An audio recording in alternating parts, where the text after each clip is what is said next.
In recent years, CCSA has seen a growing number of charter schools struggle through the renewal process, even those with strong track records and good relations with their authorizer. While these challenges differ throughout the state, one clear trend is authorizers adding conditions for renewal. This challenge is only made worse when schools apply for renewal late in the year.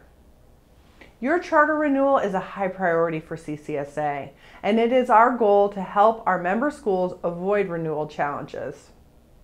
To best position your school to prepare for a successful renewal, CCSA suggests starting the renewal process early. If your charter needs to renew by the end of 2012-13, start now if you haven't already. To support you in this process, please take advantage of several CCSA resources. Browse renewal supports featured on our website, calcharters.org, or register to take part in a renewal webinar series. Also, always feel free to reach out to your school's regional director for additional assistance.